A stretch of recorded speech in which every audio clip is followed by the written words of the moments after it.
제주 포럼에 참석해 주신 여러분, 지금부터 세션을 시작하겠습니다. Welcome to the 20th Jeju Forum. We will now begin the session. Good afternoon, ladies and gentlemen. Thank you for welcome and thank you for coming to this vital session titled Enhancing Indo-Pacific Ocean Governance. And it is proudly hosted by the Korean Institute for Maritime Strategy at the 20th Jeju Forum. I am Hyun Kim, the President and CEO of the Center for Asia Pacific Strategy in Washington, D.C., and it is my great privilege to moderate a dialogue of such significance, one that brings together diverse and distinguished voices to examine how we can strengthen maritime governance across the Indo-Pacific region. As the geostrategic center of gravity continues to shift toward the oceans, particularly in this vast and dynamic region, the need for coherent and inclusive and sustainable maritime governance has never been more urgent. Today, we are honored to begin with keynote address by a visionary leader and seasoned strategist in maritime affairs, Vice Admiral Won-tae-ho. Thank you, sir. He is currently president of the Korean Institute for Maritime Strategy. And Vice Admiral Won entered the Korea Naval Academy in 1974 and was commissioned in 1978. Over the next 4 decades, he served with distinction, commanding destroyers at sea, leading the Rock Navy's 3rd Fleet, and later serving as superintendent of the Naval Academy. And he actually, while he was being superintendent of the Naval Academy, he made a very good trace and good system for the students. It's very much remarkable. And his strategic acumen was recognized through his roles as Chief Director of Strategic Planning, J5, and ultimately as Vice Chairman of the Joint Chiefs of Staff. Upon retirement in 2014, he was decorated with the Order of National Security Merit, Chunsu and Sun Medal. Admiral Won, the floor is yours.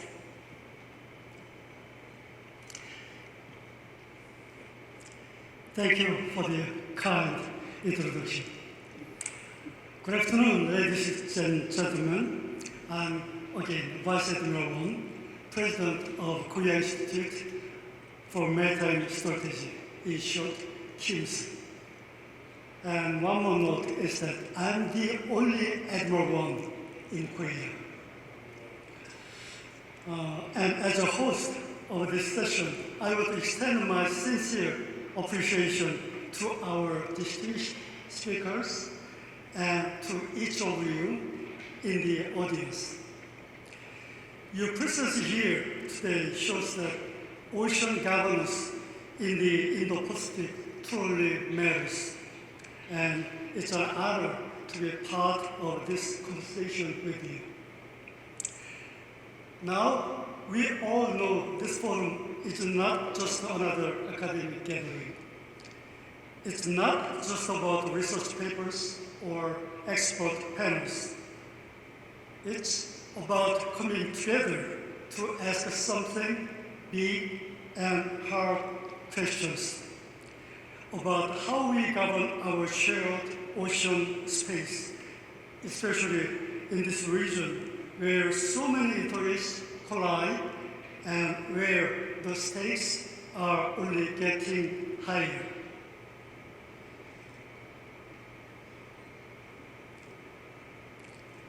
So, let me get right to it.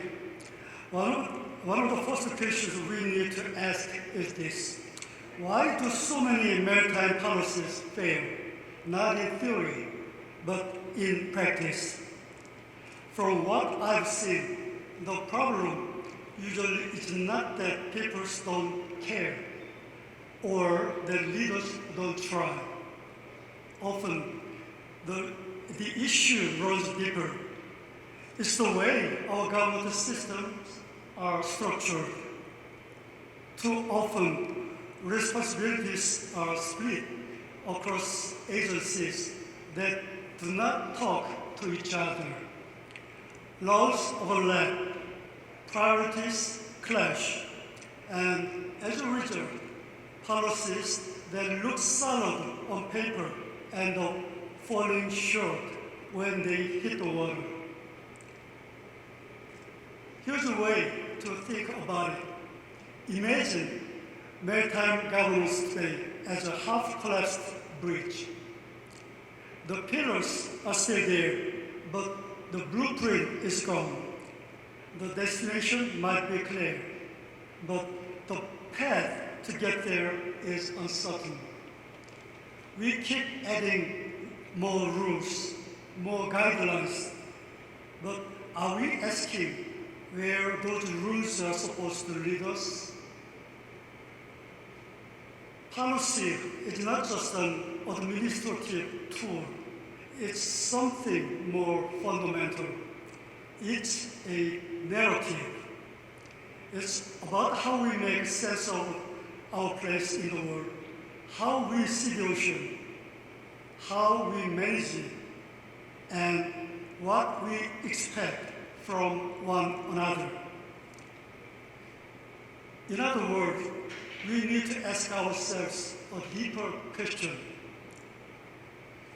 Do we share a clear sense of direction on why we govern the ocean in the first place? And what kind of future we are trying to shape together? Without that kind of clarity and common purpose, even well-designed system can end up drifting. And when that happens, failure is not rare. It becomes routine. So that brings me to my second point. Governance itself is undergoing a deep transformation. In the past, it was simple. Authority flowed from the top down. Ministries made decisions and everyone else followed. But that world is gone. Today, state authorities must compete and cooperate with markets, corporations, global institutions, and even individuals. Ships cross border in hours. Data travels in milliseconds. A private company can make decisions that affect entire ecosystems faster than governments can react. But here's the problem. Our governance system have not kept pace. Most of our rules were designed for a slower, more predictable world. But today's maritime environment is anything but predictable. It's fast, it's fluid, and it's full of actors with different goals and unequal power. We still have key sectors like shipping, port operations, fisheries, environmental protection, and all working in isolation. Legal frameworks overlap, but there's no mechanism to resolve conflicts. And coordination breaks down exactly when it's needed most, when we face a real-time crisis and don't have a shared playbook. This is not just a technical issue, it's a design problem. And fixing it means rethinking what good governance looks like in the 21st century. We cannot just patch all systems. We need to redesign them for the complexity and speed of today's world. That means building institutions that are flexible, not rigid. That means redesigning policies that are open to feedback and quick to adapt.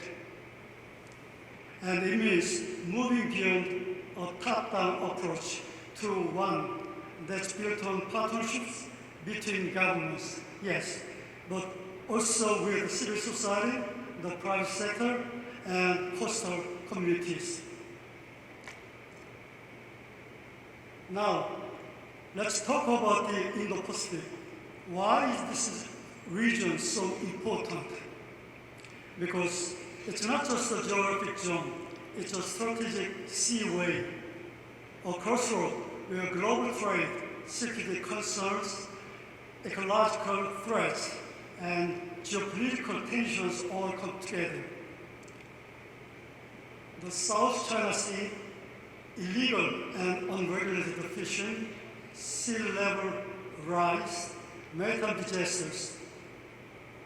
None of these challenges respect national borders, and no country, no matter how powerful, can tackle them alone. Yet we still face serious bottlenecks. Governments don't cooperate effectively. Regional institutions like ASEAN or Euro lack authority and tools.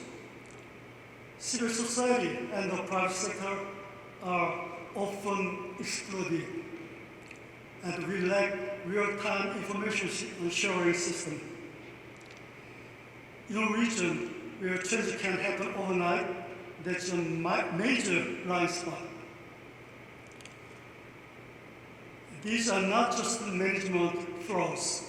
They are signs of deeper misalignment between strategy and implementation, between what's needed and what's possible, between actors who should be working together, but we are not.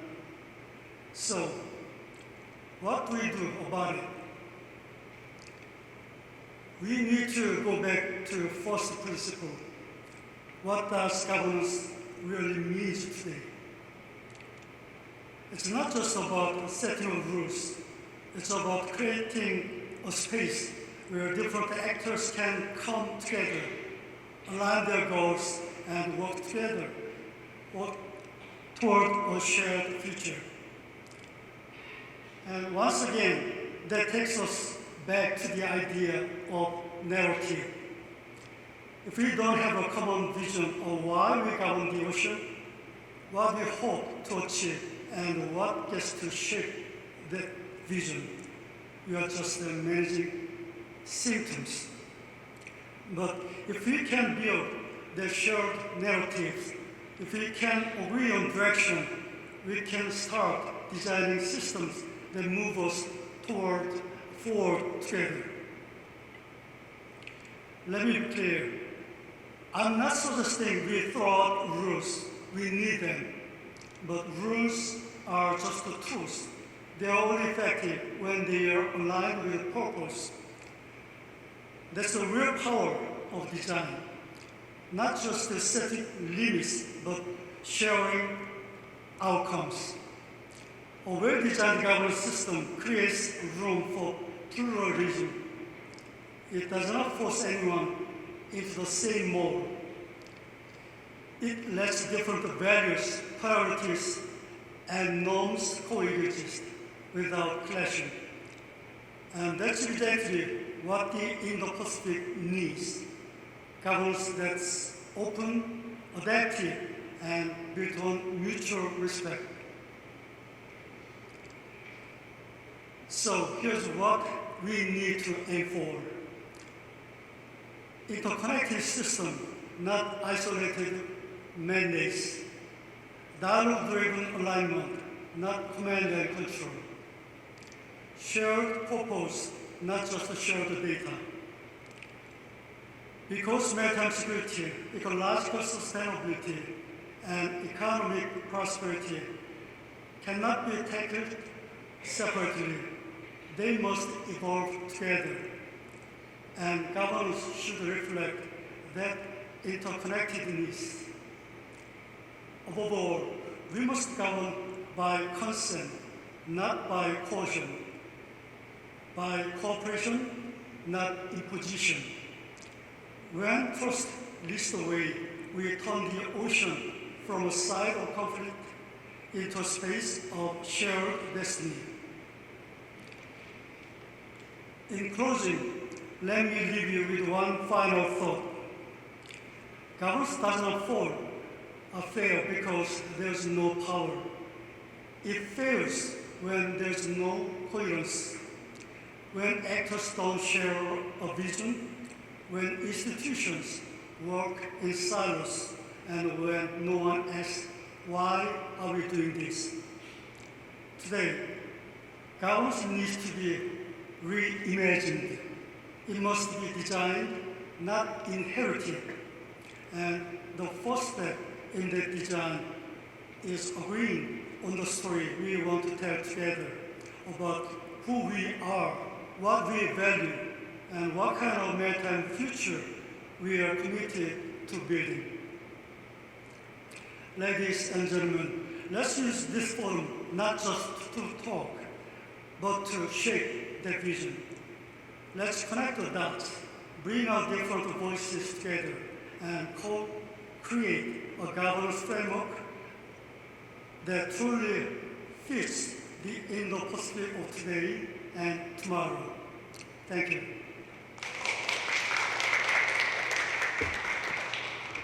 Thank you, everyone. Wow, sir, that was really touching. I wish this needs to be published at the Foreign Affairs, I think. Well, following this incredible keynote speech, we will hear from 4 distinguished panelists whose expertise spans naval strategy, international security, environmental governance, and multilateral cooperation. I just personally, professionally, I want to say this is a really exciting panel because I think it's a really incredible panel, the combination panel, because there's like Admiral One just mentioned, we have to look at from the different perspectives. There's the Indo-Pacific governance. We all have different positions from different region and country, and we have different diverse voices from. So I think you would benefit so much from this discussion. And I am a student, I think, today. So I'm here to learn, and I'd like to introduce our panelists today. First, Vice Admiral Chauhan.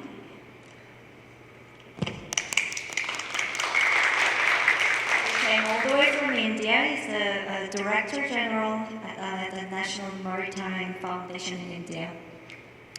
And he's a revered strategist and scholar. Admiral Chauhan has served in Indian Navy with distinction and now leads India's premier maritime think tank.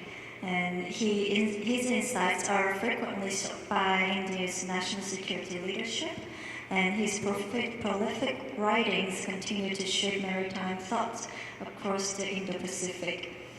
And next, our other panelist, Frau Merwein.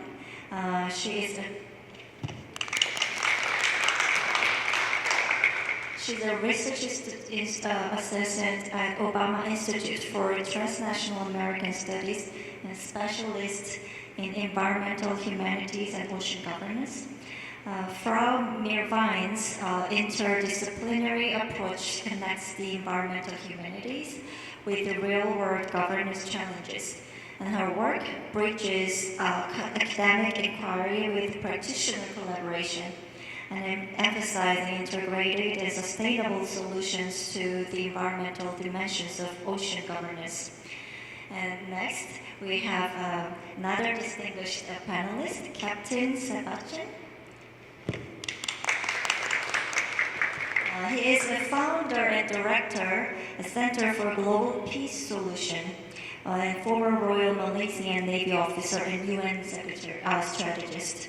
So Captain Sebastian brings 35 years of naval experience and a robust UN background. His strategic planning, work for UN peacekeeping, and leadership on counter-piracy and deep engagement in maritime policy at both national and global level uniquely position him to discuss evolving governance frameworks in contested maritime spaces. Thank you for coming. And our last but least, and I think you all know he's very famous with a very special videos. And Dr. Robert Kelly.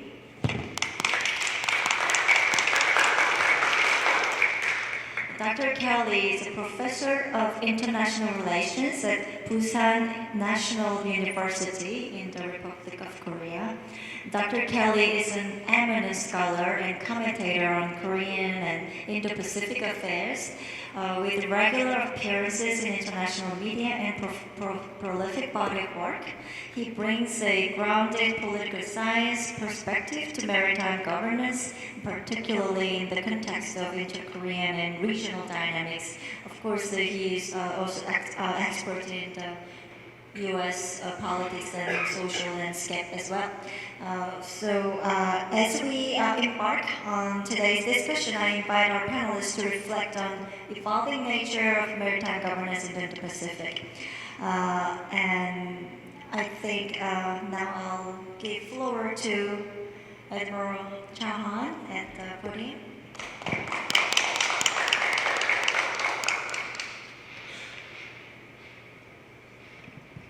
Good afternoon, ladies and gentlemen. Let me first of all place on record my gratitude to Kim's and to Admiral Won for his gracious invitation, which I was frankly delighted to accept.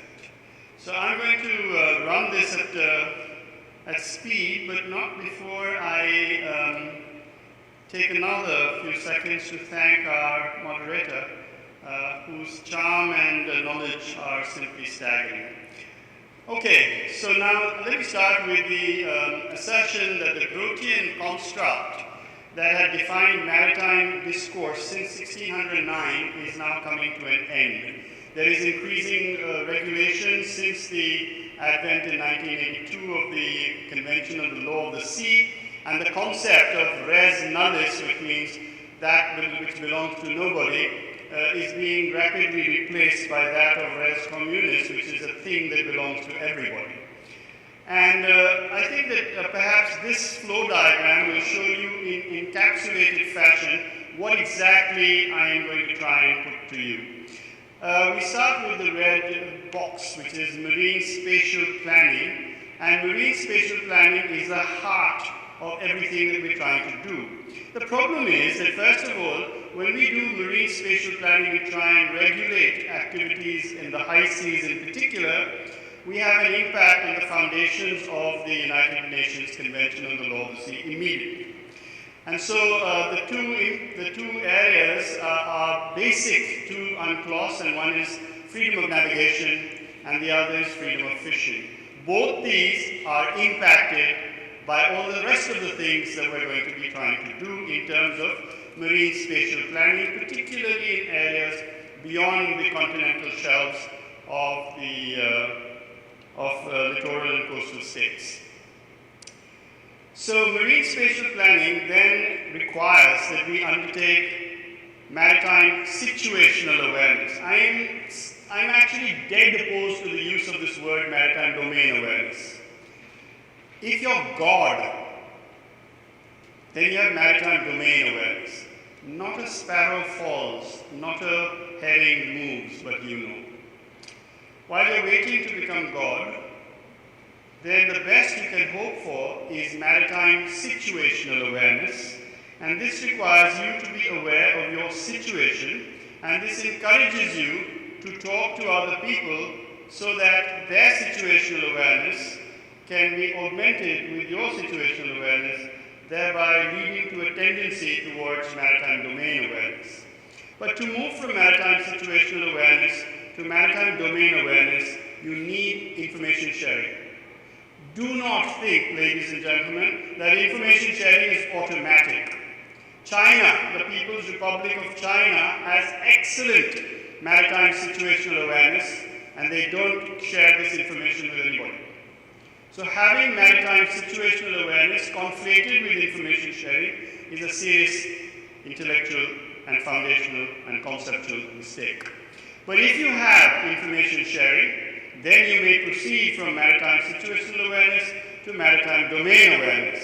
And then you will need to have, in terms of the situational awareness that you have got, whether or not you move with information sharing, to both horizontal maritime situational awareness and marine spatial planning, and vertical marine spatial planning. So horizontal marine spatial planning is pretty much what we're going to talk about.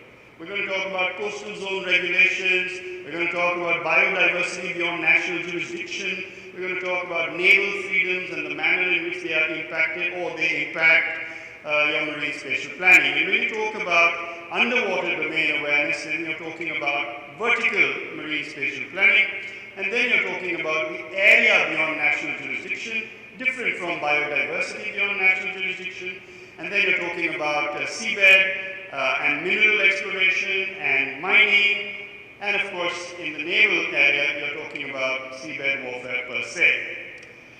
So once again, just to emphasize this really important point, from my perspective, do not confuse MDA with MSA. Both these are defined terms by the International Maritime Organization, and they need to be understood in the fashion that the IMO lays down. And the IMO lays down that MSA is a foundational point before you can approach MDA. But I've spoken about that enough already. Here's how we do it.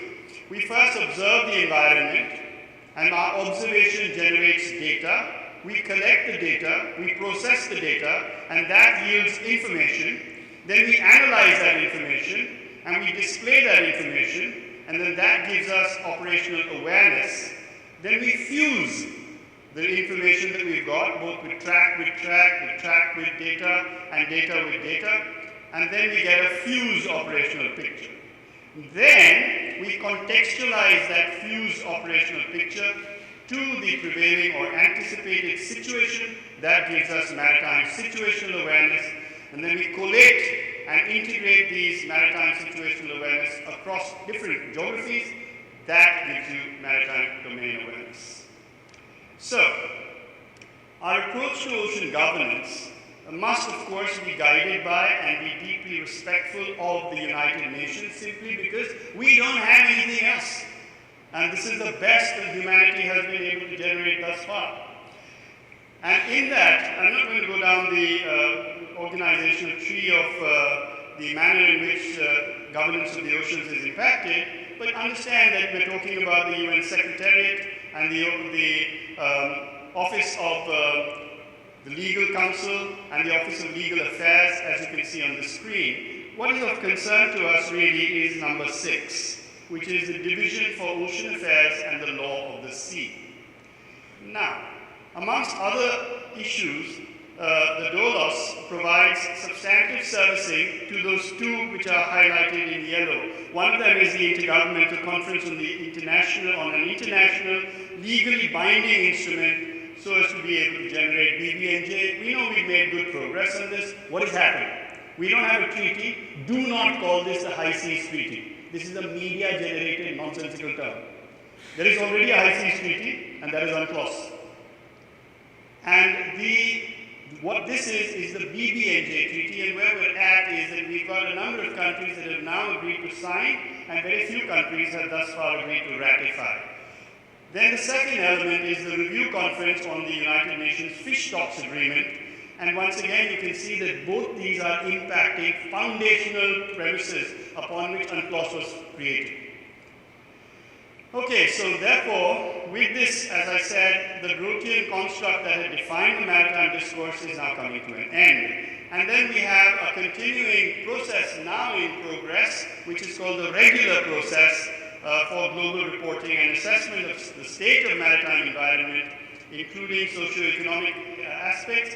And since this particular audience is well familiar with this, I'm not going to dwell upon what exactly the regular process is, but understand one thing. As I said earlier, this is the only global mechanism that brings together multiple governments and member states within the United Nations to assess the state of the world's ocean.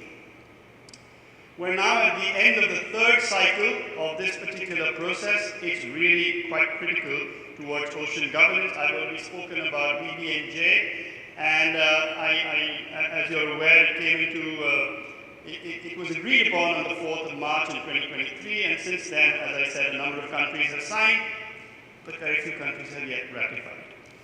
The BBNJ Treaty addresses the issues that I've already touched upon, including marine genetic resources, area-based management tools, environmental impact assessments, big problem area.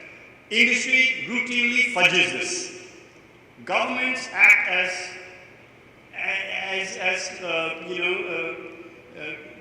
co-conspirators in many cases. So one example happened off the coast of Papua New Guinea when seabed mining, not BBNJ issues, were brought to bear, and then we had an environmental impact assessment, which was then jumped by most of the environmentalists around the world until Papua New Guinea said, okay, hang on, let's start this again. So, what do we have? I think that one of the problems that we have, and we seldom discuss, is there are too many cooks stirring this particular broth. Too many people. So if you look at the UNCLOS and its maritime zones, is this the solution or is this the problem? Which one is it? And if you look at the manner in which maritime zones have been developed, I'm sure you're familiar with the manner in which laws of a nation apply as you proceed outwards from the baselines of your country through its territorial sea, across through its contiguous zone, its exclusive economic zone, and the legal continental shelf, which is also called the extended continental shelf. So, here's the problem. The high seas are defined as waters lying seaward of the outer limit of the EEZ, but high seas freedoms start from the outer limit of your territorial sea. So now this brings us to a new question. Hi, what exactly is this exclusive economic zone? What is the EEZ or EEZ? And what is the extent of freedom of navigation? Is it the same as it should be on the high seas? Major issue. Solution, nowhere near being found. So very quickly, that's land. Everything else is the high seas. Then on that, you impose a rectangle or a square or some shape, and that you call your extended continental shelf. Extends to a maximum of 350 miles from your baseline. In that, you have full freedom of navigation and overflight, but some restrictions on seabed fishing. Then on that, you impose another one, which is your EEZ. And then in that, you have full freedom of navigation, full freedom of overflight, but with full restrictions on fishing and exploitation of living and non-living resources. Then you put another one on that, and you come to the contiguous zone. And then you put another one. So what are we doing? We are moving from seaward to land, and not from land to seaward.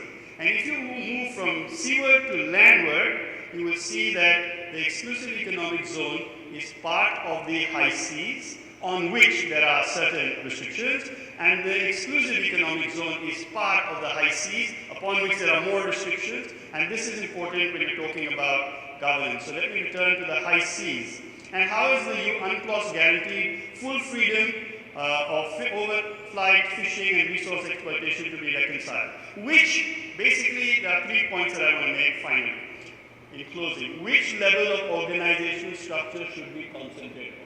The bigger the structure, the less we have to do anything. The more people there are to blame. We can pass the blame on to somebody else. Speaks the wrong language, has the wrong accent, doesn't have enough concept, comes from the wrong political background. It's an easy cop-out here. So is this the one we should concentrate on?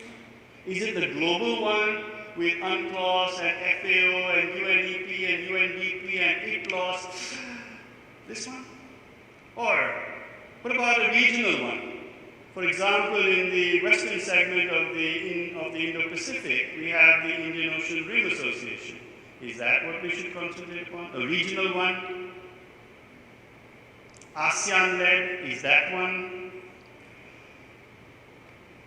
Sub-regional one? How about a sub-regional one? For example, these are the structures of BIMSTEC. should we concentrate upon these? Remember that as you keep moving from the broad to the narrow, the onus is more and more difficult for you to shift to somebody else.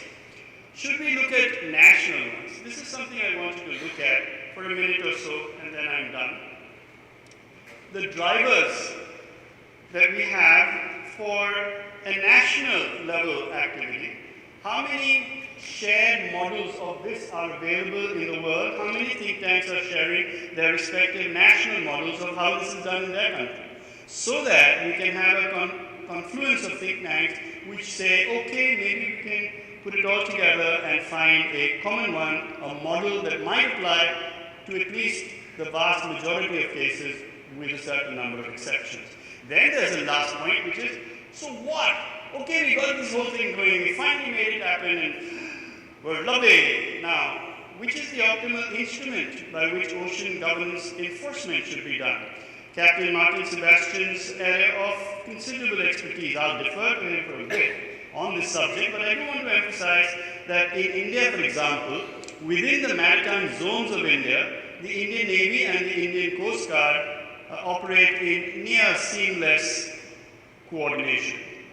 But outside the maritime zones of India, the Indian Navy is the sole maritime manifestation of the sovereign power of the Republic. So when you say, no, we should have Coast Guards getting together, worry about jurisdiction of place. The Coast Guard of Kenya has jurisdiction only in the territorial sea of Kenya. The Coast Guard of India has jurisdiction only up to the limits of the maritime zones of India. The Coast Guard of Malaysia has exactly the same limits. So when you decide to have Coast Guards as your fundamental function for ocean governance, you will run into problems of jurisdiction if they actually do something. If they actually are content with training one another, that's one thing. You want to actually do something, that's a problem. And these are issues that we need to talk about, we need to think about, and I'll stop there so that we can have some time in which to think about them. Thank you so much. Thank you, Admiral.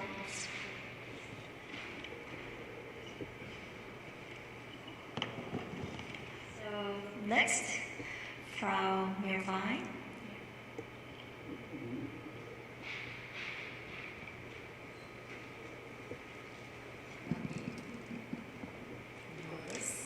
Okay. So first of all, I would also thank, Kim's for the invitation. I'm honored to be part of this very distinguished panel. Thank you for our moderator, just being part of this. And before I begin this talk, I want to firstly disclaim that I'm not representative of any indigenous nor Pacific group. I'm here first and foremost in the capacity of a scholar originally from Europe who intends to draw inspiration from various regional scholars and practitioners. So, secondly, let me warn you, as you might notice throughout this talk, I cannot help being an optimist. This should not delude from any reality of things, but I do strongly believe that vision transforms one way or another into action, and with that also the nature that it is informed by. So, let me begin then with a question. How often do we as individuals or community actively reflect on the relationship with our environment? In this, I do not only mean environment in the sense of nature, but very basically our surroundings. Even right now, it makes a difference to have this talk in an open, bright room with a beautiful ocean view instead of being in a basement room with no windows and half the size of this space. The seating arrangement, both for audience and speakers, matters in terms of how we present ourselves, how we are presented, how we feel comfortable in relation to the room and the people in it. Environment, our relationship with it, and how we also intend to shape and use it and its resources matters. It matters with respect to our mental and physical health, level of comfort, short, mid, and long-term speaking. Turning to maritime environment in this context, it is not only relevant to our comfort, but very much informs one way or another people's access to basic needs, health, and safety in everyday livelihood. Maritime security concerns in the Pacific are primarily informed by questions of territorial control and, often in alignment with that, access to resources, natural disasters and impacts of climate change like sea level rise included. They entail illegal, unreported, and unregulated fishing, artificial island building, and other gray zone activities, and transnational crimes, and recently increasing concerns about deep seabed mining. When we connect those issues with questions of ocean governance, the effectiveness of meeting those challenges are often hindered by discrepancies of jurisdictional and administrative agency and or different priorities of decision-making institutions and actors. And I'm both talking nationally and internationally, and I think that the prior presentation very much elaborated on that. So especially in a regional context, however, efficient ocean governance is highly dependent on means of interoperability and interagency, and especially information sharing. This might work well when nations have a good relationship based on mutual trust, a longer history of cooperation, and a common understanding of the distribution of territorial responsibility and vision of their environment. In this case, the Pacific. This segmentation of maritime space, however, neglects the acknowledgement of the fundamental character of how maritime spaces work. I'm talking here about ecosystems, waterways, land, people, and sea interconnection, and they are all eventually interconnected, interlinked, and with this, maritime security concerns are also interlinked with each other. They include questions of food and water security, energy security, labor security, and so on. So throughout the last decade or two, a lot of nations and communities connected to the Pacific specifically have shifted or reoriented their policies to more explicit ocean-centric agendas, though with a very terror-centric approach. In this way, it matters to take a look at how stakeholders officially define their role and responsibilities and how those definitions are informed and justified by social cultural understandings and histories of people-ocean relations.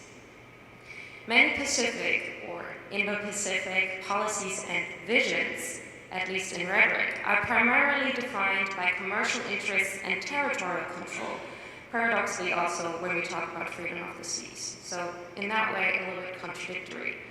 Waterways are connected sea lanes, and the oceans are understood as commercial highways and means of geopolitical control.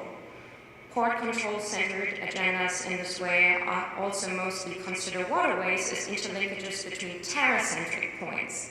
In many of these visions, oceans need to be occupied, controlled, measured, compartmentalized, and are objectified.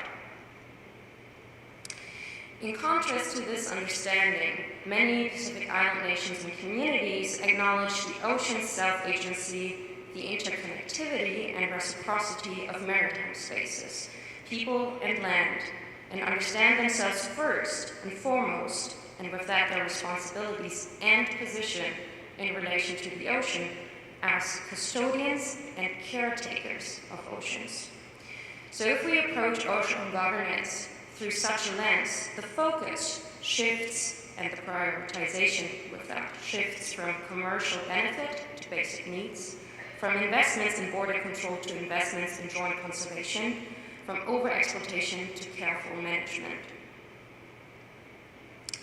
Now, please don't misunderstand me. This should not mean to ignore the reality of things, right? So as impacts of climate change, the dynamics of geopolitical competition and general commercial interests, and what was referred to as maritime situation awareness.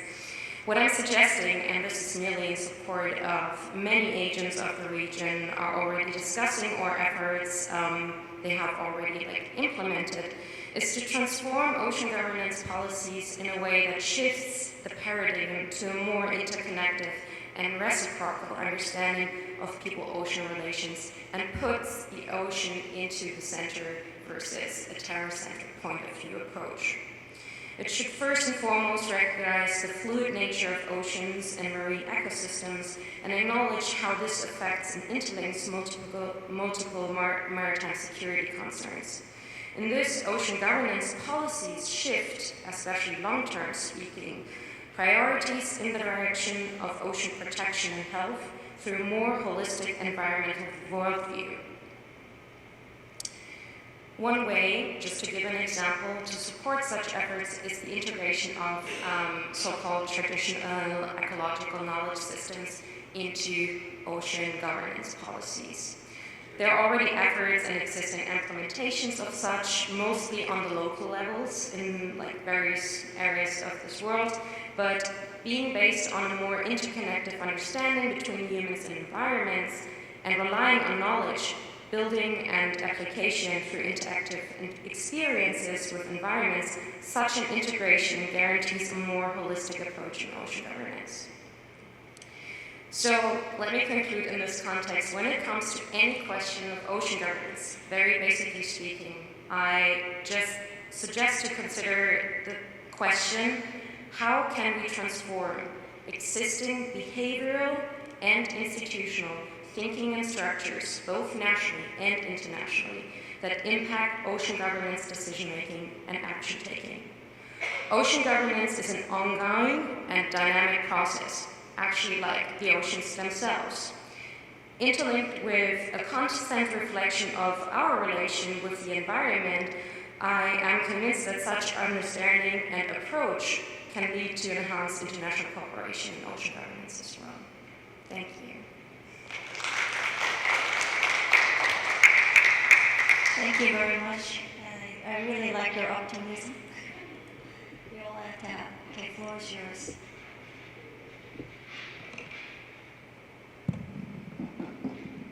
Good afternoon, everyone. My gratitude goes to Admiral Only One, who from King's made my presence here possible, Dr. Lee and Jay, who facilitated my arrival and all the hospitality that I've received so far. I continue a little bit from Sandra and Admiral Pradeep. Sandra talked about the environment. If you look at the environment here among us presenters, you have one from India, Indian Ocean, you have one from Europe, you have Malaysia, chair of ASEAN session, and you have North Korea. I mean, Korean Peninsula, Korean area, you know. So we are all represented in this environment. What we are talking about today is so what we're talking about today is ocean governance. When you talk about ocean governance, I take a little bit from Admiral Chauhan. He said, too many cooks. I say too many crooks in my presentation. So to continue with my presentation, I refer to the previous 2 weeks ago. There was a high-level open debate on maritime security in the UN Security Council, and 3 key areas were discussed. One is respect for international law, rule of law, and then looking back at the root causes of maritime security. What is it, root causes? So we have so many discussions on these root causes. The main theme today is the focal point of maritime security, the crime, is actually on land. The sea is just a medium, and the bounty from the whatever profit that they make is also coming to land. So the land is 2/3 of the continuum of crime. So we who talk about maritime security must actually look at the land first before we go to the sea. The sea is just a medium. So then we talk about partnership. Why we need to talk about partnership?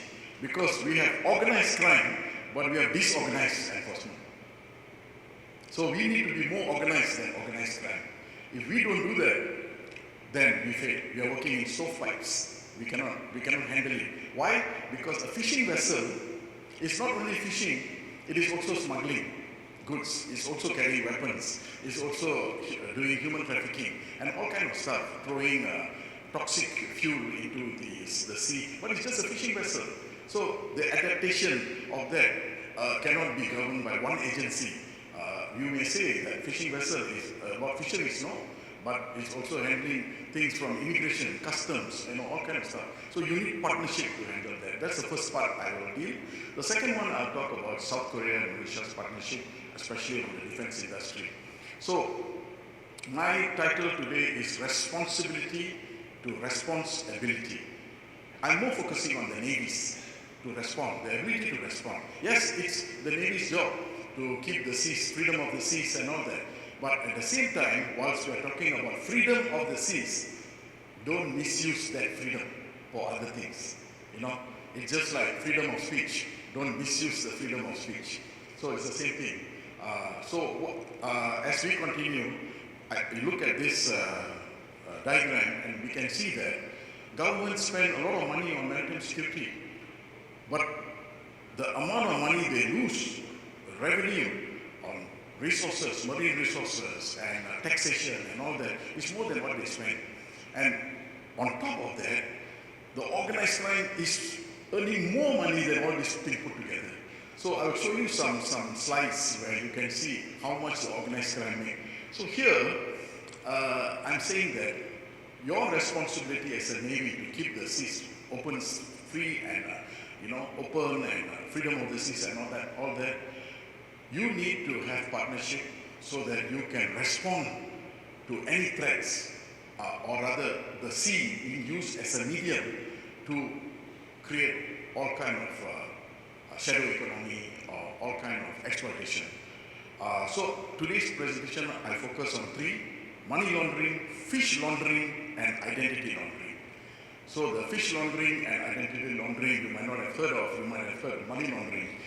But today we have found out that money laundering happens by falsifying cargo documents.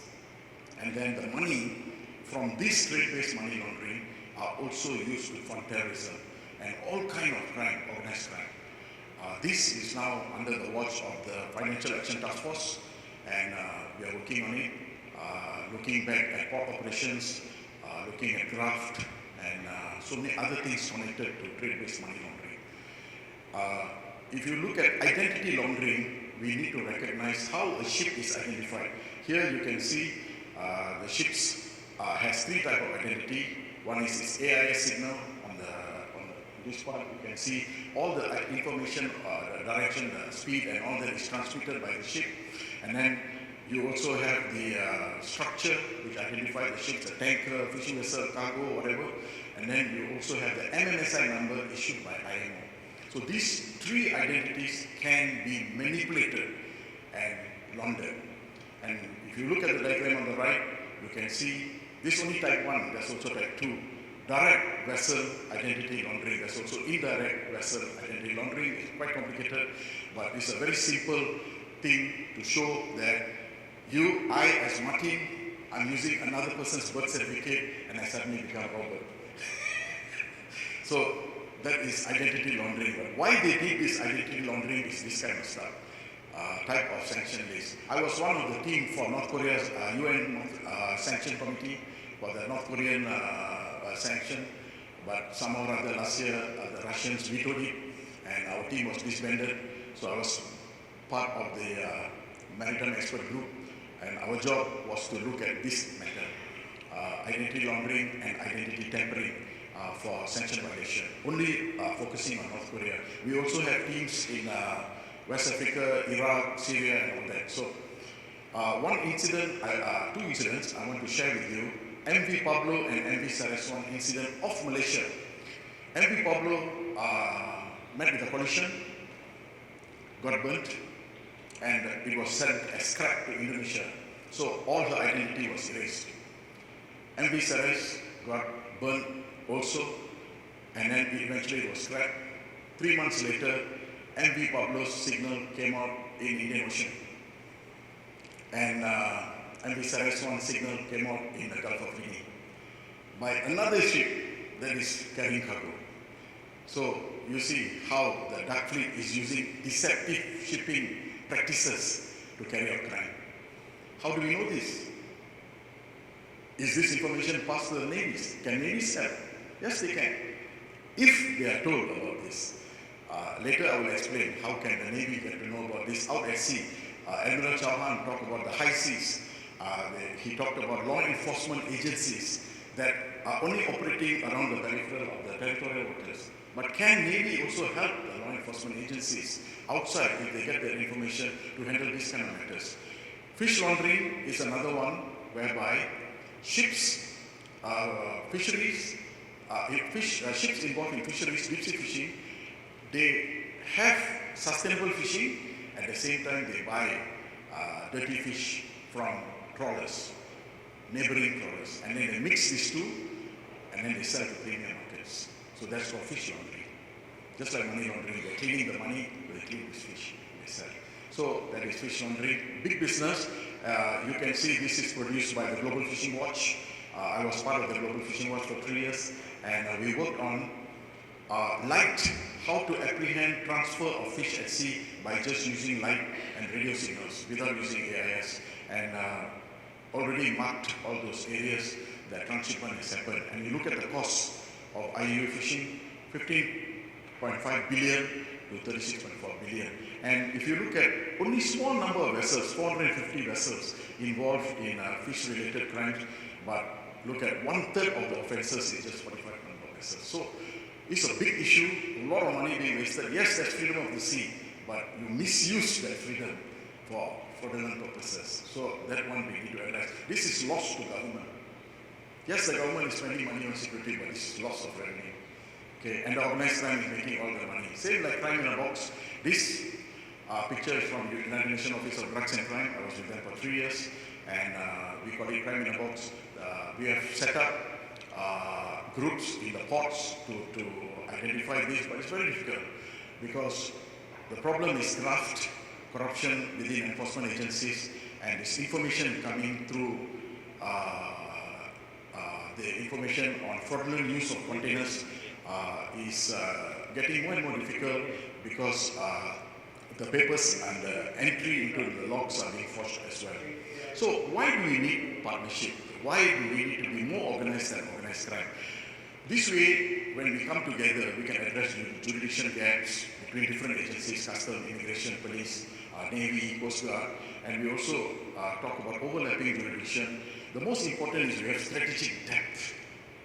Why we need strategic depth in that crime? Because we need to know where's the demand and where's the supply. We need to know the whole line. Once we understand the strategic depth, we can cut off where we need. As I mentioned, all the crimes start, the locus of the crime is on land. If you can cut it off on land, then it might not happen at sea.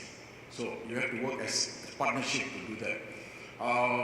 More often than not, deterrent is better than response. If you can deter this on land itself, then to respond to it at sea is less logistics required, less time required. So what Southeast Asia has done is many countries have understood this one, and they've set up small groups of national maritime single points of contact whereby agencies come together and sit together in one office and they share. Each one bring a jigsaw puzzle, a small puzzle from their own intelligence, and they fuse it together so that we can see the big picture of what we are doing, so that we can get strategic depth of what we are looking at. So from there you can see NMS in Singapore, Batam Line Indonesia, NMS in Brunei. Even a small nation like Brunei understand that no single agency can handle this crime. So we need to come together as partners. Then we got NCWC Philippines, National Coast Watch, we got TICE, and of course Malaysia. So that is at national domestic level. But if you want to go to Indo-Pacific, there's one shape model, anti-piracy model in the Indian Ocean. We take this model, but if we combine it with Indo-Pacific, we work with partners. This is just an abstract model that I'm showing you. I'm not saying that this is supposed to be like that. So we've got a financial action task force, we've got fishery people, we've got crimes people. We can learn from them and get the domestic and the international, get some scholars as well, and learn from them and find out what is the environment, like what Sandra mentioned just now. Understand the environment of crime. And then what Admiral mentioned about too many cooks. Now we get the cooks to catch the crooks. So with that, once we have that, understand the environment, then our own responsibility as a naval force, we are able to respond. So from responsibility, we can go to responsibility. So with that, I finish off money laundering, fish laundering, and identity laundering. I talk a little bit about South Korea and Malaysia partnership to the industry side. We are upgrading the Korean infantry fighting vehicle that we bought from Korea, and we have used these vehicles in many, in fact, almost all peacekeeping missions. Our mechanized units are using this, and we have just signed for additional units, and we are buying the Korean fighter jets, F-50M. These are the light training aircraft, and we plan to increase the numbers, and we are also buying Korean missiles for our new ships that we are buying from Turkey. So Korean defense industry strengthening Malaysian defense capability. So this partnership is increasing, and we hope to gather or enhance more relationship with South Korea. So with that, thank you very much for listening. Bye. Thank you. Thank you very much. Finally, Dr. Kelly, the floor is yours. Thanks. Okay. I'd like to thank the Institute for having me. I'd like to thank the forum for inviting me. JPF is a pretty great event. I'm flattered to be here, so thank you to JPI and to James. Okay, so I guess my role is to be the pessimist. My own sense is right there in the title that as U.S.-Chinese competition heats up, and that will mostly take place within the third island chain in the Western Pacific, it's going to be really hard to build rules and norms, regimes, if you will, at least in that space. Now, the Indo-Pacific is a pretty big area, right? It stretches from like Madagascar to Chile. It's a lot. Realistically, the Chinese are going to have trouble challenging the rules-based order in the Eastern Pacific and in the Indian Ocean, right? Where there are powers, littoral powers that broadly accept the structures. It is India, right? Most of the Latin American states are partners of the United States on this question. So the real issue is inside the third island chain, certainly inside the second island chain, but perhaps also inside the third island chain, depending on China's maritime expansion in the next 50 years or so. There's a pretty big literature in political science about hegemonic competition. That's basically what I'm arguing for. I don't think it's a particularly new argument, but I think it's real. I think we're kind of sliding there. I should say, however, because some others before me were more optimistic, I do actually believe, and I say this when I do like Chinese media and I go to China and stuff like that, I do actually think that there are a fair amount of shared overlapping interests between the U.S. and China, and between U.S. partners and China. There are areas where we could work together. The United States and China are not as decoupled as the United States and the Soviet Union were. Right? The United States and the Soviet Union almost kind of like lived in their own walled-off worlds, which made competition easier because there were fewer domestic costs. Right? The U.S. and China actually have a fair amount of issues where working together would be a good idea. I don't think we're going to do that very well, but trade, finance, climate change, North Korea, and nuclear proliferation, and as others have mentioned before me, the management of Pacific resources, right? So there are actually a lot of reasons why we should work together with China, but I don't think we're going to, which is unfortunate. So that's the pessimism I get. All right, how do I move forward? The big one? Okay, right. So I'll do 3 quick points and then I'll move on. So first, I'll sort of describe silent U.S. competition. I don't think anybody in this room needs too much on that. I think it's pretty well understood at this point. Then I'll look at just how expansive China's regional goals are. The more expansive they are, right, the more the Chinese Navy, the PLA, intends to push out beyond the first island chain, the harder it's going to be to have agreed rules. I don't think anyone believes the PLAN will go beyond the third island chain, right, which reaches all the way out to Hawaii. So geographically, the contest is really limited, I think, to the Western Pacific, right? Not the Indian Ocean, not the Eastern Pacific, but that's still a pretty big expanse, right? And that includes a great deal of world trade, which goes through both the South China Sea and then also east-west across the big open space of the Pacific. Okay? Okay, and then I'll talk about whether or not we can have some rules in this space. I don't really think so, and then I'll make some future suggestions. Okay, so again, I'm not sure that anybody needs me to go through all this. I think we all kind of know this. Certainly in the U.S. foreign policy community and in the foreign policy community of most U.S. allies, I would argue, including South Korea, there's a pretty basic consensus now. I think that the U.S. and China are sliding towards a pretty substantial hegemonic competition. You can call it Cold War II, whatever you want. You can call it Thucydides trap. I mean, there's big literature on this, right? And I think the consensus is much darker and more pessimistic than it was 10 or 15 years ago. You know, when Obama met Xi, and Xi told Obama we're not going to militarize the islands in the South China Sea, it looked like maybe he had some kind of deal. The Chinese reneged on that deal and had to militarize the islands in the South China Sea. Okay, now I don't know if that means we're going to have a great big war, right, like Graham Allison argues, but I think the consensus is that we're sliding towards a pretty major competition. Now you can argue that the trade relationship should keep us together, and I would argue that's true. That creates sort of dovish constituencies, business particularly in both countries, right, but that is fading in part because of the Trump tariff war, which is, if Trump gets this through, and that's kind of under debate right now in the U.S., right? If Trump gets this through, which really does slap a 30% tariff on China indefinitely, that's going to end the relationship. That's a pretty hard stop, and that, of course, reduces the political valence of dovish constituencies in both countries. It's a big mistake to my mind, but this is where we're going. And I think the U.S. and China are both responsible for this. You know, I don't know if it's a good use of our time to get into cause here, but certainly in the U.S. foreign policy community, there's a general consensus. Where's the laser beam? Does it work here? There's a general consensus that Xi Jinping has taken Chinese foreign policy in a significantly more hawkish direction. You know, why? I don't know. You know, he wants a legacy, whatever. There's a big debate about why. But it looks like Chinese foreign policy, particularly in the Western Pacific, is a good deal more expansive than it was 15 or 20 years ago. Okay? And the Americans, in turn, have responded, right? Again, 15 or 20 years ago, there was a pretty big debate out there. It wasn't one, the debate over China had not been won by the hawks and the realists and stuff like that. And there was pretty serious contention, particularly during the Obama period, about whether or not we could find some kind of business-oriented relationship with China where things could work out, we could strike some kind of deal, because, you know, we export a lot to China, and they export a lot to us. I mean, there's a pretty major relationship there. Everybody remembers the expression Chimerica, right? Who was that? Niall Ferguson, right? Chimerica, America and China are growing together, right? Okay, so there should be that basis, but that's just kind of fading away. The U.S.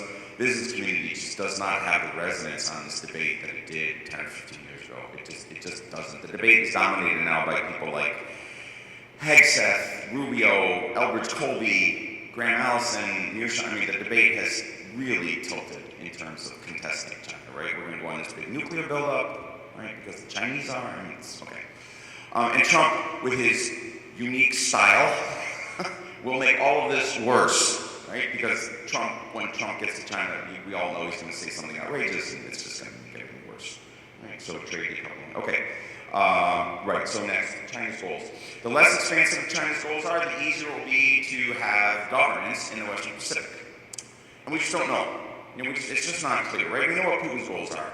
He tells us all the time, right? He wants to completely overturn the post-Cold War order in Eastern Europe, and he's willing to do that by force, so we kind of know what to do, right? Like Putin's threat, which helped the Ukrainians. In the Eastern Pacific, pardon me, the Western Pacific, it's much trickier, right? We know that China wants to take back Taiwan. Okay, we got that, right? And we know that China wants to control the South China Sea. Now, all of that maritime action is inside the first island chain. So, if that's the extent of China's ambitions, then, you know, maybe we can find some kind of way to keep the trade relationship together inside the second and third island chains, right? I mean, Eastern European trade would have to be routed around Australia, which is longer but not undoable, right? If the Chinese are sort of, they completely take over the South China Sea. But that's not too expensive, right? We might be able to find a way to live with China on that. The real question is, do they really want to go further than this, right? Do they want to go out beyond the South and East China Seas and actually start to take or control the islands further out into the Pacific, right? That's going to be tricky because of Guam, right? But, you know, we know the Chinese have been talking to small island states in the Pacific, right? We know that the Chinese have looked into building bases around the Indian Ocean and stuff like that, right? India's a little bit worried about this, right? This is a known issue. So we just don't know, and the Chinese just don't tell us. right? So if they do, if the Chinese do take this expansive view, if the PLAN does start operating pretty far out, if they start operating in the Indian Ocean, out into the, towards the third island chain, right? How much freedom of navigation will be in that space? I think that's really the core issue here, right? Will you have freedom of navigation as we understand it from the slides that were given to us before, framed by UNCLOS? Will you have that kind of freedom of navigation in spaces that are effectively dominated by the PLAN? And I just don't know what the answer to that is. Okay, right, and so that's the next question, right? So are these rules then possible? You know, I don't want to talk too much. In India, yeah, in the Indian Ocean, I don't think this is a big issue. Like, I'm not a big fan, by the way, of the language of Indo-Pacific, because I think you're kind of cramming communities across this enormous geographic space under one umbrella. I'm not sure if that bin works well or not, right? I mean, Chile and Madagascar and China and India share enough that, like, we should bin them together, code them. I don't know. But, okay, so I think in the Indian Ocean, that's not a big deal, right? And again, in the Eastern Pacific, it's also not a big deal. The real issue is whether or not you can keep the rules-based order in the Western Pacific, right? And this is tricky, right? The best place, as we've heard from the slide presentations before, is to be UNCLOS, right? There's some real obvious problems here, right? The traditional take on UNCLOS in signing U.S. competition is that the Americans haven't ratified it, but most of the time follow the rules. The Chinese have ratified it, but don't follow the rules. I don't know if this is true. I'm not an UNCLOS expert, so I'll leave it to the other panelists, but that's the normal take, right? But that to me, that seems to be the way to go, right? That's the most obvious place to start. UNCLOS has been around for 43 years, right? Since 1982, right? If we could sort of nail that down, right? If we get the U.S. and Chinese navies to actually follow UNCLOS, that would be a huge step forward. And if I were sort of like running U.S.-China competition, right? The negotiations, this is where I would start, right? Like, this is the place, right? China's not going to give on Taiwan, we know that, okay? But on freedom of navigation, maybe we can pin down the PLAN. I don't know, maybe others here have a better take on that than I do, right? The alternative is regular freedom of navigation operations, particularly in the South China Sea, which risk an incident, right? You know, if you have an increasing number of ships and helicopters and planes flying around a tight contested space, where there's a lot of incentive to take risks in order to prove or put forward geographic and maritime claims, then you might at some point have some kind of collision. You might have an American helicopter crash into a Chinese ship or something like that, and things start to spin out of control. We have a sense of how tit-for-tat escalation works. We have the examples of things like the Cuban Missile Crisis, right? And that's what I'm really worried about, right? I'm less worried about like an overt Chinese landing on Taiwan. That's what the U.S. Navy's talking about, right? China's going to invade Taiwan. I'm less worried about that than I am in some kind of unplanned incident in the South China Sea, the tit-for-tat escalation, things spin out of control. Pretty soon you have the U.S. and China shooting at each other without decision makers actually controlling it much. And again, that's things that we worried about around Cuba in '62. Okay, so what do we do? Right, so like I mean, the big issue is freedom of navigation. It would be nice if we could sort of tie China into UNCLOS. I just don't know. It would be nice if we could get the Chinese to agree to at least permit navigation around Taiwan. And I think that's probably not going to happen. So at least on my senses on Taiwan, we probably have no choice but just to contest the Chinese. On the South China Sea, it's a little bit trickier. There was a panel yesterday with a Philippine speaker, and I asked him, you know, can you guys live with China just running over the South China Sea and controlling it? And he said, well, we're kind of living with that. I mean, it's not great, and I'd be curious to actually hear from a Malaysian colleague, because it's actually a big issue for you guys too, right? But, you know, I mean, if China, like, basically effectively takes the South China Sea and controls it, I mean, are we comfortable with that, or should we actually risk escalation with China on that question? And then Trump, of course, raises a bunch of huge issues, right? Specifically, will we retrench? But we, the Americans, right? Are we going to leave, right? My own sense is that the people, the MAGA people around Trump are willing to cut a deal with China.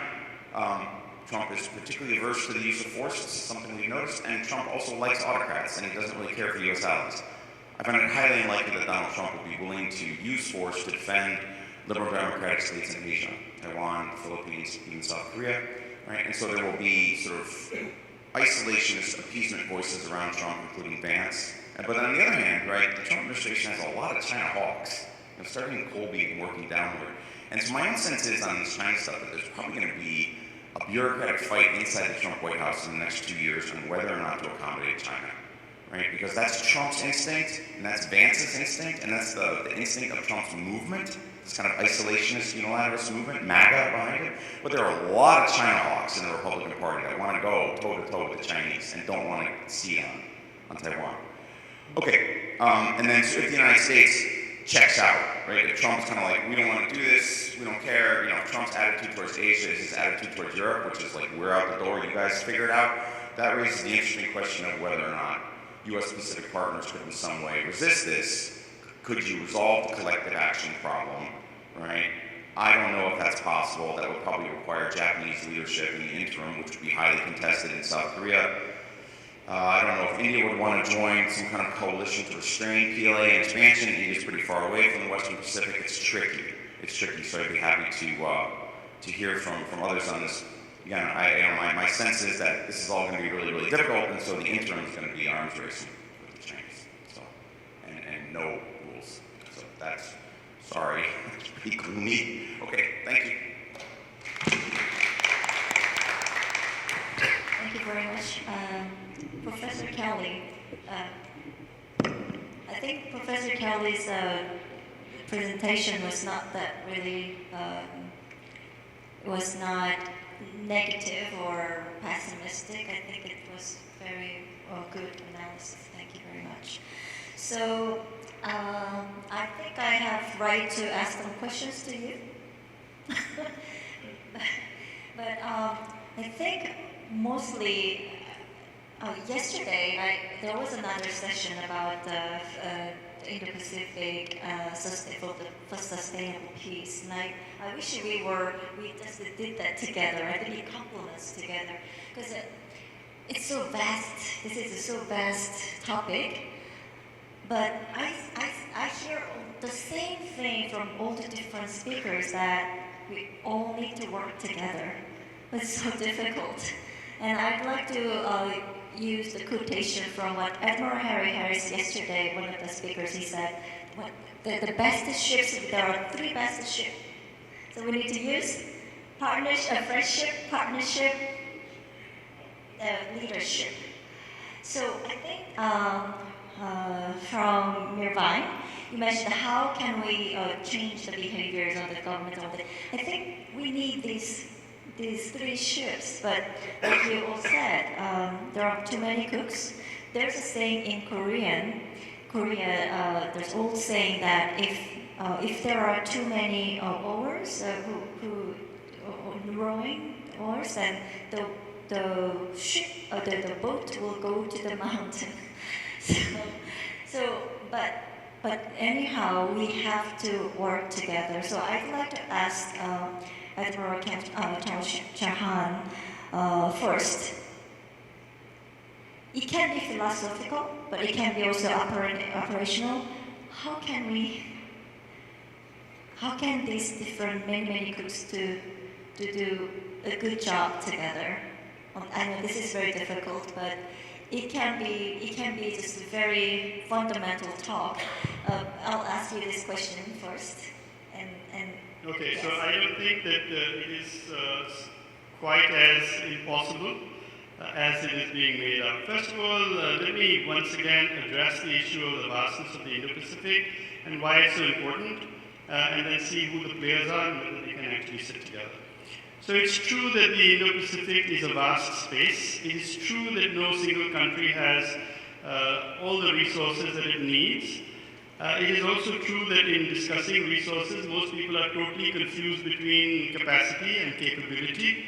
And some capacity is material wherewithal, ships, aircraft, submarines, this wonderful room. You take this wonderful room. It's magnificent, isn't it?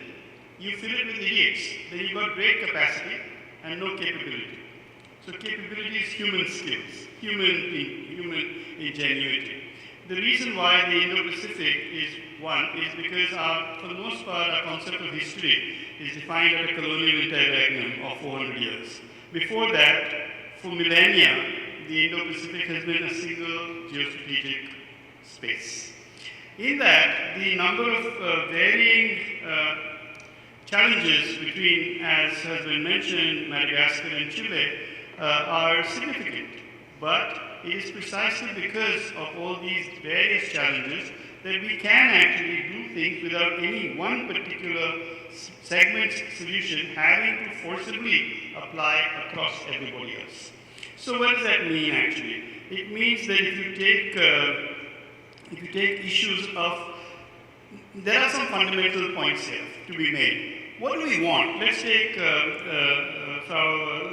Sandra's approach, that the ocean spaces should be common between humans and non-humans, which is the Pacific Island Forum's entire approach, and it's probably the correct approach. So what do we want to do? What is South Korea, for example, just to be provocative, what does it want? Do you want to go backwards in economy? Or do you want to go forward and economy? So when you start off from a nation state, you end up in one place. If you start off as a human being, you end up in a different place. So you have to decide what are the terms of your discussion. Let me give you South Korea's example again. Which one do you want? Obviously, if you take South Korea as a state, South Korea doesn't want to go backwards in economy. So we want more economy. South Korea is a trading nation. You need more ships. More ships, more low frequency and medium frequency noise. More low and medium frequency noise, more disturbance and degradation of the marine acoustic habitat.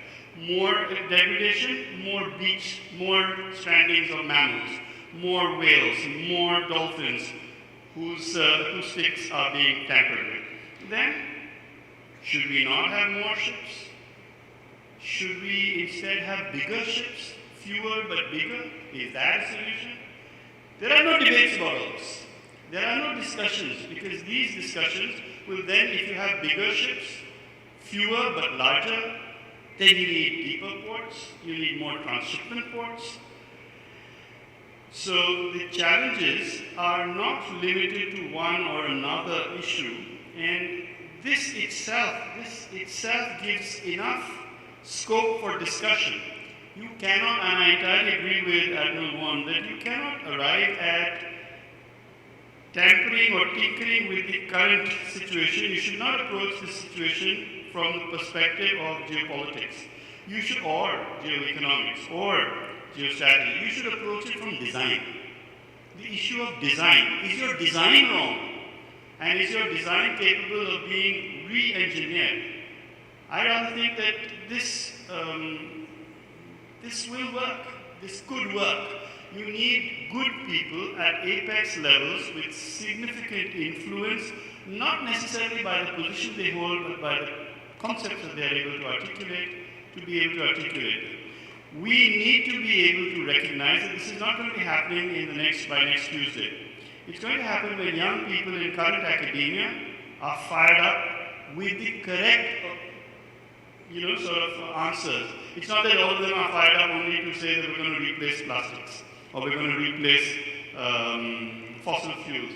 So debate needs to be held there. If debate is held amongst young people have the ability to cross the borders that are otherwise old people have a hard time, because they're the ones who created those borders, overcoming. So is there therefore a grand design possible? Yeah, I think that there is. Are we heading in that direction? Yeah, here we are. But look at the number of people. I was here in the previous session. They were talking about AI. Hall was overflowing. So we have some evangelism to be done. We're not good evangelists. If we were, this would be a bigger hall, wouldn't it? So clearly we have found the enemy, as the Indian Navy is fond of saying. We have found the enemy, and it is us. So we need to solve us, the many us's that are there. So I think if we can do this, then big movements are indeed possible. If we can't do it, all of life, I'll finish with this, all of life is a matter of perception. If we perceive we can, we can. If we perceive we cannot, we cannot. So I'm all for Sandra's optimism. If we perceive we can, then we can. Thank you very much. Oh, that was actually really great advice, and I agree with you. The previous session was about AI, so attractive and so exciting. But I think this this session, it's really for the next generation. This is really long term. Actually, this is a really exciting topic. So I wish next time somewhere I want to bring this exact panelists with the exact same topic to other places. We need to have the touring. This is very important for young people. Thank you so much. And from nearby, I'd like to ask your question, your interdisciplinary approach suggestion, such as the flexibility, right? And how can this be embedded into governance structures that are often rigid and bureaucracy? This is a very difficult question, I know. Sorry, but I'd like to hear your optimism. It is a difficult question, but because it is it is an important question, right?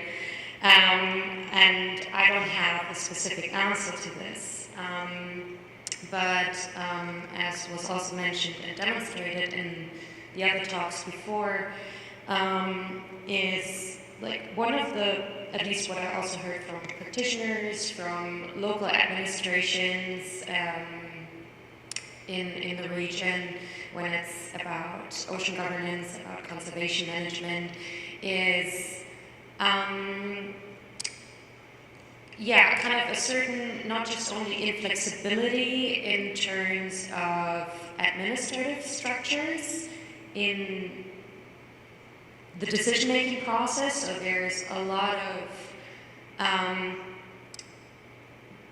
too much bureaucracy when it comes to the implementation of governance measures. So let's say, for example, you want to have a designated protective area around like a Pacific island. And you, to justify that legally and administratively, you are using data, very strict data that justifies under maybe national or international norms the designation of a protective area. Until you kind of gather that data and then forward it maybe to, let's say in the case of the US and the Pacific, you have some occupied territories like the Marianas, for example. The actual decision-making of a lot of marine protected areas lies in federal jurisdiction. So you kind of gather all your report and data, which takes a lot of time. The data might already be outdated. And then you forward it to a federal agency somewhere in the mainland, and there sits a decision maker who has very different priorities and interests than someone living on the island, especially local people, and but also cannot really relate to the importance why to put up like a marine protected area. So I think if we, just to give this example between like local, federal, I think there needs to be a little bit more flexibility in decision making from like, instead of like when we talk about, in this case, about ocean governance, instead of a top-down approach, more bottom-up, let's say that, and create a little bit more flexibility that way. Thank you, that was a great answer. Yes, actually, I agree with you. That's better. And we have, yes, but we can talk a little more. It's okay. Captain Sebastian, my question for you. What lessons for your leadership in your think tank, your policy think tank, can be applied to enhance trust building and shared threats perception among Indo-Pacific maritime nations? So I have to answer from my domestic experience. Okay, so when it comes to Malaysia, we are the only nation with a divided landmass. If you look at ASEAN nations, we have Philippines, archipelagic, Indonesia, archipelagic, but we are divided. So we have 4 waterways: Sheikh Malacca, east of South China Sea, west of and Sulu Sea. It's a big responsibility, So we need to identify, we need to convince the government. For example, if there's a threat, I tell them, monetize the threat. monetize it. How much you lose from there, you know? And then from there, you can prioritize what you want to handle. Of course, you can handle everything, but how much you lose the most? Then how we need to get together to address the priority one, the red, the yellow, and the green. So from there, we select a pilot project and then we address that one. For example, if you remember the MV Capella incident in South China Sea, that happened during COVID. But that time, most of our capital ships were in Sex on Malacca because we were supposed to stop the migration from Thailand, Bangladesh, and all that in the north, and also to stop the migration of Indonesians coming with disease to Peninsula Malaysia. So the COVID was more important than South China Sea. So we need to prioritize our effort, you see. So the US sent LPD with Marines there, and the Australians sent the Parramatta with a ship. And we were just looking at them and said, okay. And we spoke to the Chinese and said, no, this is not good. We are undergoing COVID, and you come and do this kind of stuff. Okay, they left. So you need to prioritize what you want to do. So I'll just take a few minutes to just explain. A lot of people, Bob talked about Malaysia and China. How do you see Chinese aggression with Vietnamese and Philippines, and how is Malaysia handling it? So if you go back to 2002, Declaration of Conduct of Parties, 2002, today is 2025. So in the last 23 years, in South China Sea, that's the only place we have oil and gas. We don't have it in Strait of Malacca, we don't have it in Sulu Sea. But in that 23 years, we opened up 19 new wells. How did we do it? With so-called aggression. That doesn't mean we are friendly with China. That doesn't mean China is friendly with us. But we use a three-pronged strategy, where I say coercion, persuasion, cooperation. Coercion, you send ship, I send ship. I schedule you. But I'm telling you that I'm there, if you're there, I'm there. But I'm not going to be aggressive with you. Okay? Then I persuade. If you come there, you try to block my oil and gas ships, I will come and stop you there and say, please, don't do this. This is bad. But I'm not aggressive to you. You know? But I also open up some new ventures on land, like the East Coast Railway link, the Forest City in Johor, the Gateway, Malacca Gateway, the Kedah Integrated Fishery Terminal. So whilst it's a land sea issue, I also open up some, I persuade you to easen up at sea whilst doing these projects on land. Then we have our ministers, our kings, visiting China, talking to them. So this kind of diplomacy and all that enable us to continue exploring and extracting our resources without being too aggressive to China.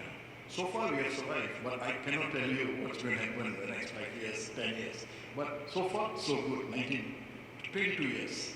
So this is how policy making in policy think tank, you need to convince the government, then you need to speak to the government, you need to know what is important for you. Then we make policies based on that. If you yourself don't know, if you don't know what you don't know, how are you going to mitigate the threat? So I'm here to tell you what you don't know.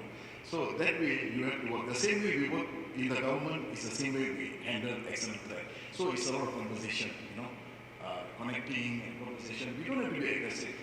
We don't have to be, whilst protecting your interests and sovereignty, you don't have to be aggressive.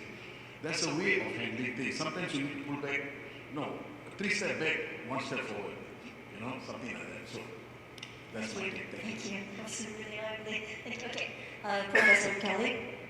That's okay. I have authority to last a few more minutes, I think. Is that okay? Don't stop. So my question for you is, there are a few, but how can smaller states in the Indo-Pacific be empowered diplomatically and legally to resist coercive maritime practices without escalating conflict? And this can be very long answers, but I think that you have the capacity to. Yeah, I'm not sure I have a good answer to that, because that's like a really good question, right? I mean, the Filipinos took the Chinese world court on 9-dash line, and they were like, we don't care, right? I mean, that's that. And reneging on the non-militarization commitment, and those are the big problems, right? I mean, that's the core of China ignoring extant legal structures and just saying we're going to do whatever we want, right? And that's the, not to say the United States doesn't do that a lot too. I mean, I get that, Iraq, okay. But, I mean, if the concern is governance in the Western Pacific, pardon me, that is the real problem. And I'm not really sure what the small states can do, right? I mean, the standard geopolitical answer is build up military capabilities so that when the Chinese show up in your seas,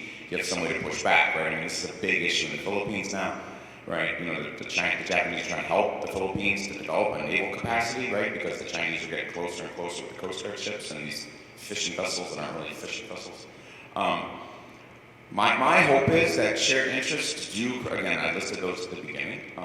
Maritime governance would be one of those, right? China's a maritime state too. It's got an interest in making sure that fisheries are sustainable and things like that.